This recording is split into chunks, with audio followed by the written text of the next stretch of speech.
అంటే నేను చనిపోవాలని కోరుకుంటున్నారా అత్తయ్య? అయ్యో, అవేం మాటలమ్మా.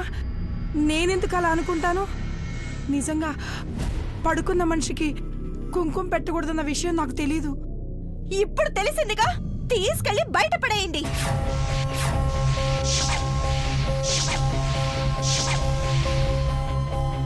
పడేయండి.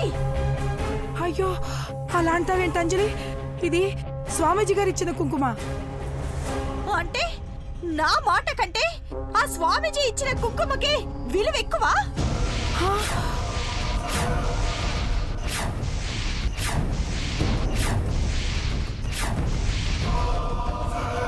బయట వాళ్ళ మాట వింటారు కానీ ఈ ఇంటి కోడల్ని నా మాట వినరా? ఇదేనా మీరు నాకిచ్చే విలువ?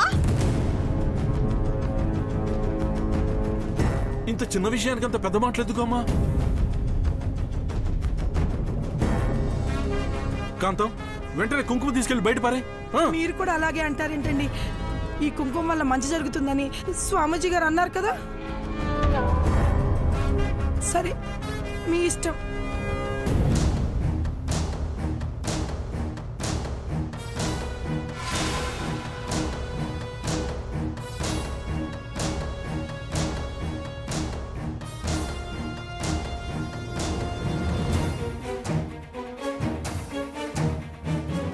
స్వామీజీ గారు ఇచ్చిన కుంకుమ పడేస్తే పాపం చుట్టుకుంటుందేమో, పడేయకపోతే ఇది గొడవ చేస్తుంది.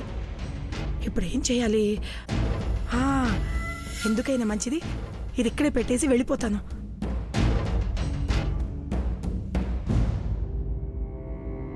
క్షమించండి స్వామి.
ఏమే పారేసావా?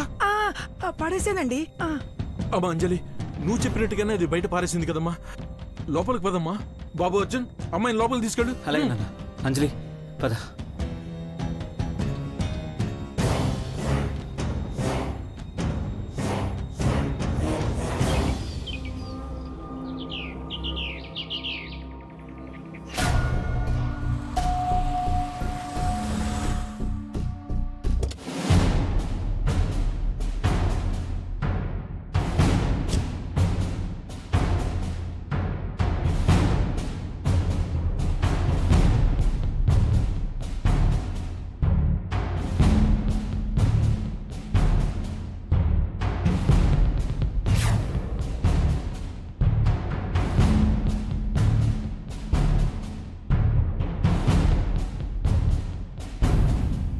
అమ్మా అంజలి,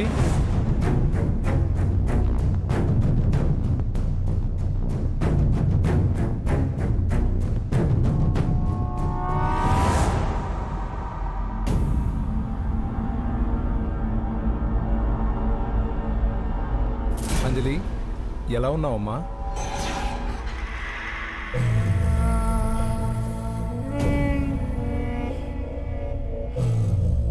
ఏమైందమ్మా? అడుగుతుంటే సమాధానం చెప్పవే? ఎందుకొచ్చావు? ఏమైంది అంజలి? ఎందుకలా కోపంగా ఉన్నావు? నేనేం తప్పు చేశాను? ప్రశ్నకు ప్రశ్న సమాధానం కాదు.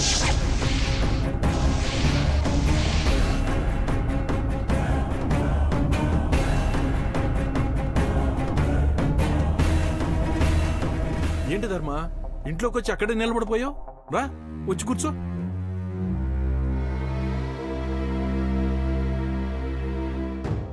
ఏమైంది ధర్మ? అంజలి ఎందుకో డల్గా కనిపిస్తుంది. ఏమైంది? అదే నిన్న జరిగిన దానివల్ల బాగా డిస్టర్బ్ అయింది, అందుకే డల్గా ఉందనుకుంటా.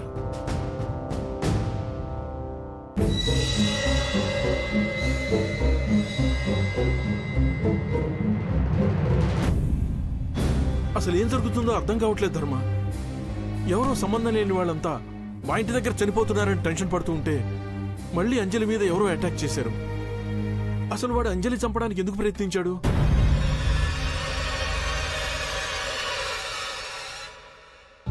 మన ఇంటికి ఏదో సెనో పేడో పట్టిందండి, అందుకే ఇలాంటివన్నీ జరుగుతున్నాయి.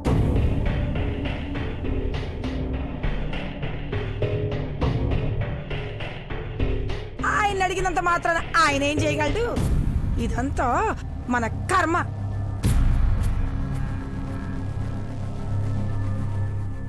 మరీ విడ్డూరం కాకపోతే ఏ సంబంధం లేనివాడు అంజలినే చంపడానికి ప్రయత్నించడం ఏంటి? అక్కడే పిడుగుబడి వాడే చచ్చిపోవడం ఏంటి? మీరు అనుకుంటున్నట్టు అంజలి పైన హత్యా ప్రయత్నం చేసిన వాడు అనుకోకుండా అక్కడికి రాలేదు.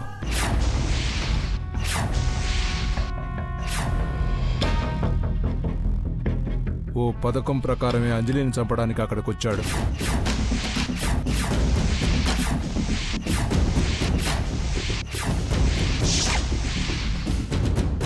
ఏంటి ధర్మ నువ్వు అనేది? అవును, అంజలి అర్జున్ ఆ ప్రదేశానికి వెళుతున్న విషయం ఎవ్వరికీ తెలియదు.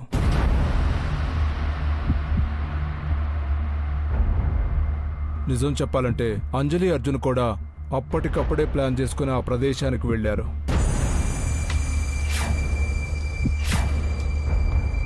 అంటే ఆ హంతకుడు వాళ్ళను ఫాలో అవుతూ వెనకే వెళ్ళాడు. ప్లాన్ చేసే అటాక్ చేశాడు. మాకు తెలిసినంత వరకు అంజలి ఎవరికీ అన్యాయం చేయలేదు. తను అలాంటిదో మీకు తెలుసు.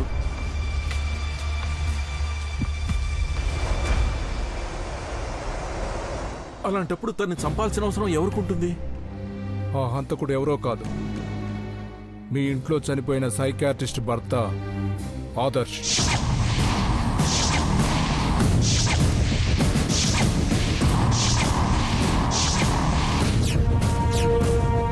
ఆ డాక్టర్ చనిపోవటానికి మా పని మనిషి సాకి కారణమని అందరికీ తెలుసు. మరి అంజలి వెంట ఎందుకు పడుతున్నాడు?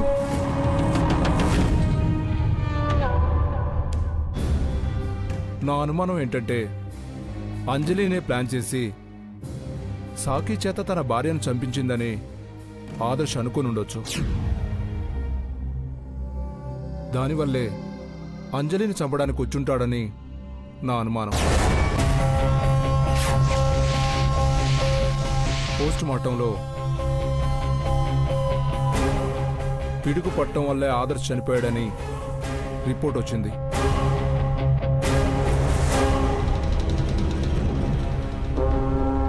కానీ ఇక్కడ ఆశ్చర్యకరమైన విషయాలు రెండున్నాయి. ఒకటి, ఆ ప్లేస్లో ఇప్పటి వరకు ఎప్పుడూ పిడుగు పడలేదు.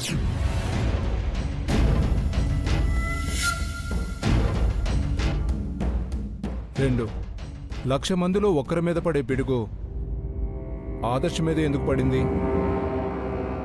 ఆ సమయానికి అక్కడే అంజలి అర్జున్ ఎందుకున్నారు?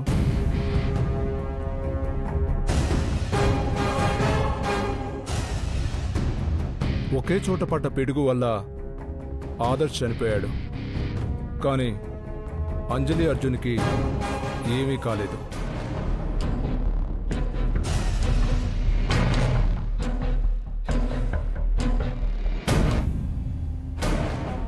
అయిందేదో అయింది. అంజలి అర్జున్కి ఏం కాలేదు. దానికి సంతోషించాలి మనం. ఇప్పుడున్న పరిస్థితుల్లో ఎటువైపు నుండి ఏ ప్రాబ్లం వస్తుందో అర్థం కావడం లేదు. ఎందుకైనా మంచిది మీరు జాగ్రత్తగా ఉండండి.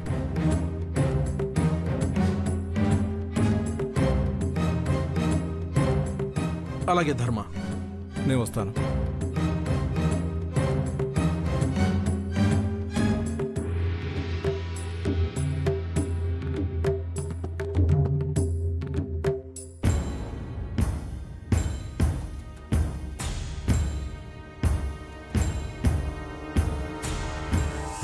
అమ్మా అంజలి, వెళ్ళొస్తాను. వచ్చేటప్పుడు నన్ను అడిగే వచ్చారా? వెళ్తున్నప్పుడు చెప్పడానికి?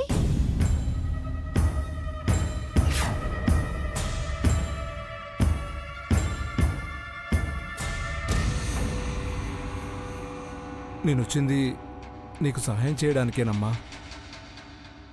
మాకు ఎవ్వరి సహాయం అవసరం లేదు. మమ్మల్ని మేము కాపాడుకోగలం.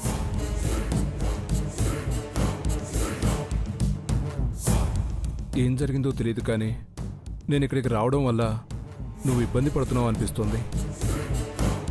అర్థమైందిగా, ఇంకెప్పుడు రాకండి.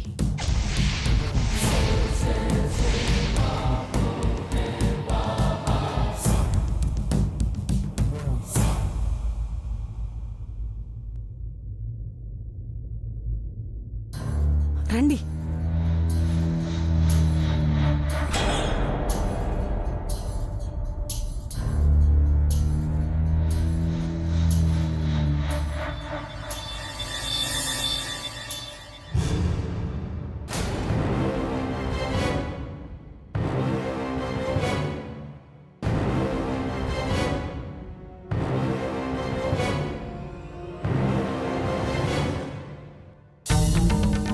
త్రుటిలో ఒక పెద్ద ప్రమాదం తప్పిపోయింది. అర్జున్ని ఆ గండం నుంచి బయటపడేలా చేయగలిగాం. అయితే వాళ్ళకింక ఏ ఆటంకాలు రావంటారా స్వామి? లేదు రాము, ఇప్పుడు గీత ప్రయత్నం విఫలమైంది కాబట్టి మరో కొత్త వ్యూహంతో తను అనుకున్నది సాధించడానికి ప్రయత్నిస్తుంది. కాని తను ఏం చేయాలనుకుంటోందో, తన వ్యూహం ఏమిటో మనం ముందే తెలుసుకోవాలి. ఇలా ప్రతిసారి గీతను అడ్డుపడే అవకాశం మనకు దొరక్కపోవచ్చు కదా స్వామి. తనని శాశ్వతంగా అంతం చేసే మార్గమే లేదా?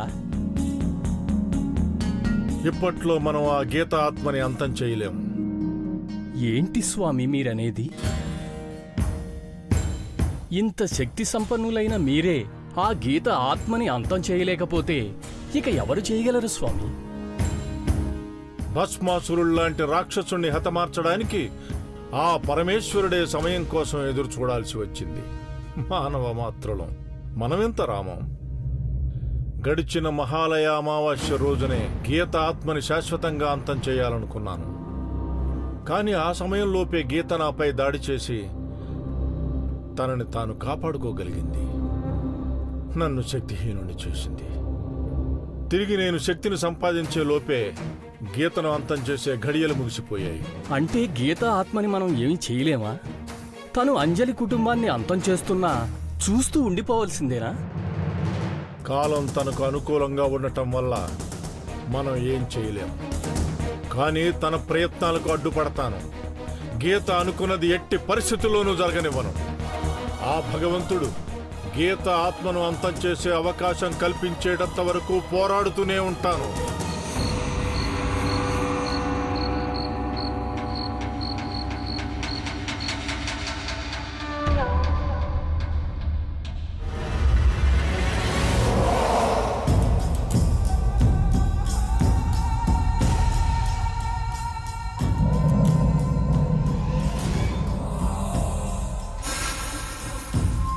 పౌర్ణమి రోజు అర్జున్ని నా సొంతం చేసుకోవాలనుకున్నాను. వాడెవడు చచ్చి అర్జున్ని బ్రతికించాడు. మళ్ళీ అర్జున్కి దగ్గర అవ్వాలని ప్రయత్నిస్తుంటే ఒకవైపు ఓ స్వామీజీ, మరోవైపు ఓ ధర్మం, ఇద్దరు ఇద్దరూ అడ్డుపడుతున్నారు. ఎలాగైనా వీళ్ళ అడ్డు తొలగించుకోవాలి.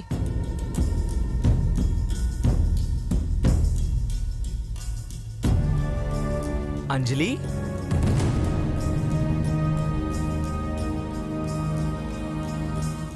నీకోసం ఒక సర్ప్రైజ్. ఏంటండి అది? నీకిష్టమైన డిష్ ఒకటి చేసుకుని వచ్చాను. నాకిష్టమైందా? అవునంజలి, నీకు అంత ఇష్టం కాబట్టే స్వయంగా నా చేతులతో వండి మరీ తీసుకొచ్చాను. అబ్బా, ఏంటండి అది? నీ ఫేవరెట్ డిష్ చికెన్.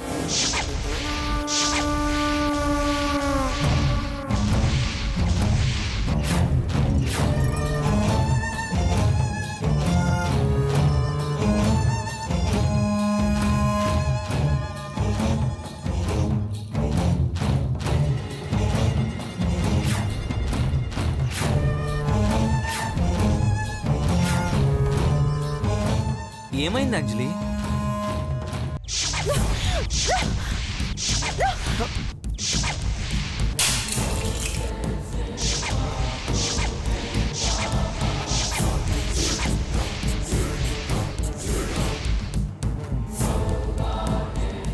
ఏమైంది అంజలి? ఎందుకు ఇలా చేసావు? నీకు చికెన్ అంటే చాలా ఇష్టమని కదా నా చేతులతో నేనే వండుకొని తీసుకొచ్చాను. అలాంటి నాకు చికెన్ ఇష్టమని నీకు ఎవరు చెప్పారు?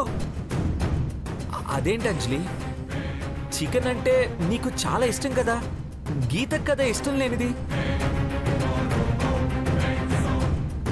గీత, నువ్విప్పుడు అంజలి రూపంలో ఉన్నావు, మర్చిపోకు.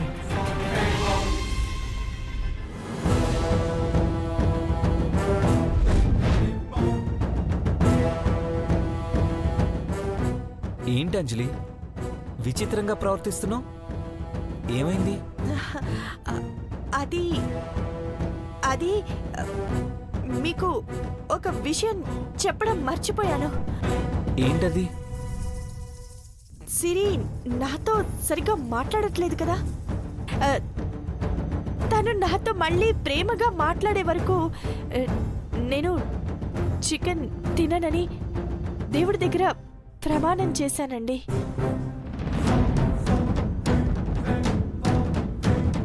అవునండి, నిజం. నేను చికెన్ తినడం మానేశాను. ఈ విషయం మీకు తెలియక పాపం నా కోసం కష్టపడి ఎంతో ప్రేమగా చేసి తీసుకొస్తే దాన్ని కింద పడేశాను. నన్ను క్షమించండి. చచ్చా, ఏంటి అంజలి ఇది? సిరి మీద నీకున్న ప్రేమతో పోలిస్తే ఇప్పుడు జరిగిన విషయం చాలా చిన్నది. ఇవేమీ మనసులో పెట్టుకోకు. నిజంగా మీకు నా మీద కోపం రాలేదా? నీ మీద కోపం రావడం అంటే నా మీద నేనే కోపం తెచ్చుకున్నట్టు.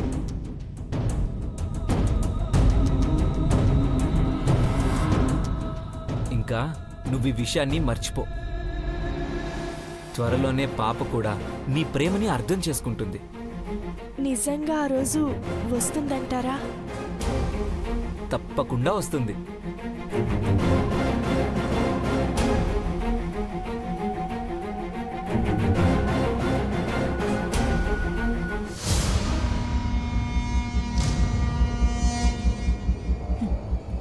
రావాలి, దానికోసమే ఎదురు చూస్తున్నాను అర్జున్. ముందొచ్చిన చెవుల కంటే వెనకొచ్చిన కొమ్ములు వాడి అని పెద్దవాళ్ళు ఊరికే అనలేదు. ఇన్ని సంవత్సరాల్లో నా కొడుకు నా కోసం వంట కాదు కదా, కనీసం టీ కూడా పెట్టలేదు. పెళ్ళాం నీరసంగా ఉందనేసరికి తన చేతులతో వండి మరీ చికెన్ తీసుకెళ్లాడు. అరే, కన్న తల్లిని, ఇంట్లోనే ఉన్నాను, నా చేతులతో చేశానమ్మా, నువ్వు కూడా కొంచెం తినమ్మా అనంటే నేనెంత సంతోషిస్తాను. కాంతం,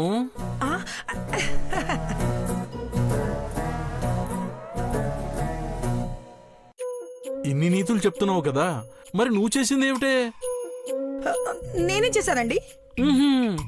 నీ కొడుకు నిన్ను తినమని అడగలేదని తెగ బాధపడిపోతున్నావు. మరి నువ్వు తినేదానిలో సగం భర్తకు పెట్టాలని నీకు తెలీదా? మరి నీ ప్రేమ ఎక్కడికి పోయిందే?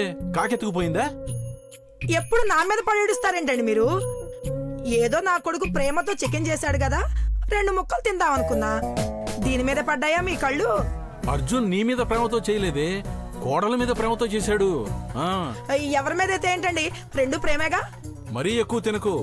ప్రేమ ఎక్కువైతే కొలెస్ట్రాల్ పెరిగి హార్ట్ అటాక్ వస్తుంది. నాకు అలాంటి ప్రాబ్లమ్స్ ఏమి లేవలేండి, ఎందుకంటే నా గుండె కొండలాంటిది. ఓహో, నీ గుండె కాదే, నీ బాడీ కూడా కొండలాంటిదే. ఏమండి?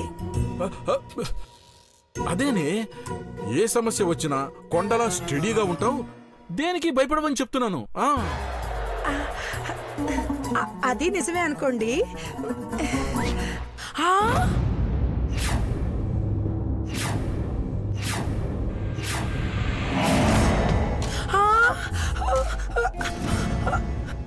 నా చికెన్ ఏమైపోయింది? ఏమండి, చికెన్ మాయమైపోయిందండి. తినేస్తే మాయం అవ్వకుండా ఏమవుతుంది? నేను తింటమేంటండి, మీరు రాగానే బౌల్ దాచేసాగా. ఆహా, కుడి చేత్తో చేసిన పని ఎడం చేయికి తెలియకూడదంటారు కదా, ఆ సూత్రమే ఇక్కడ అప్లై చేస్తుంటావు. కళ్ళకి తెలియకుండా కడుపులోకి తోసేస్తుంటావు. అయ్యో, నేను చెప్తే నమ్మరేంటండి?